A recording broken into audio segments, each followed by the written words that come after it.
Sinasabi ko sa inyong mga nakikinig sa akin, mahalin ninyo ang inyong mga kaaway at gawa ng mabuti ang mga napupuot sa inyo.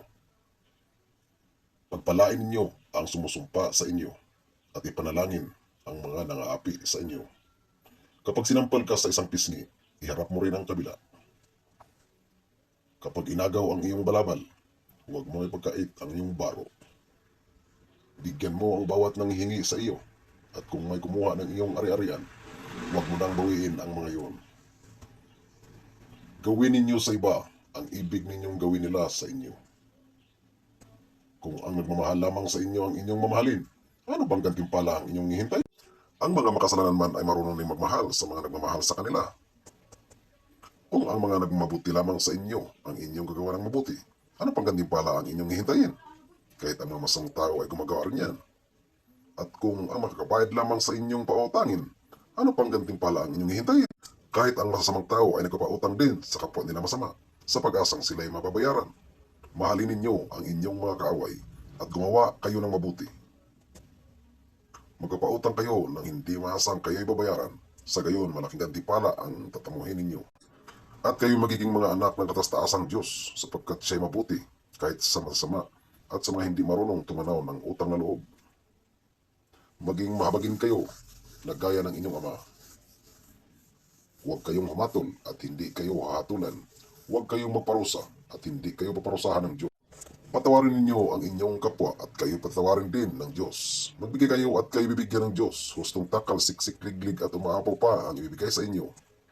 Sapagkat ang panukat na ginagamit ninyo sa iba ay siya rin gagamitin ng Diyos sa inyo. Maaari kayang mag-akay ang bulag ng kapwa bulag.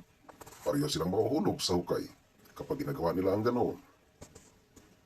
Walang alagad na nakakahigit sa kanyang guro, ngunit kapag lubusang naturuan ng alagad, ay nakatulad ng kanyang guro.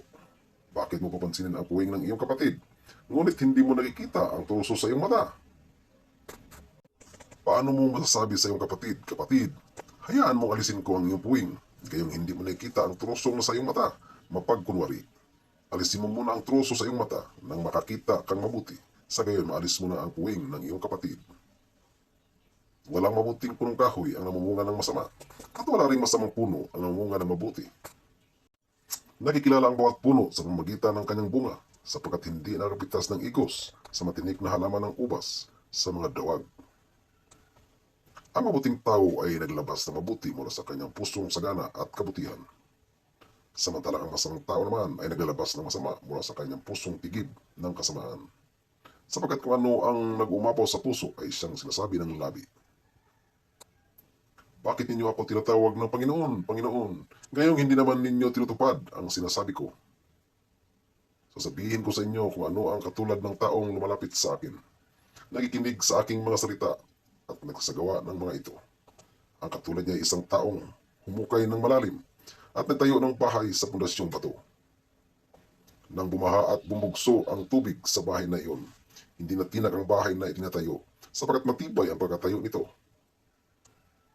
Ngunit ang nakikinig naman ng aking mga salita at hindi tumutupad nito ay katulad ng isang taong tayo ng bahay ng wala.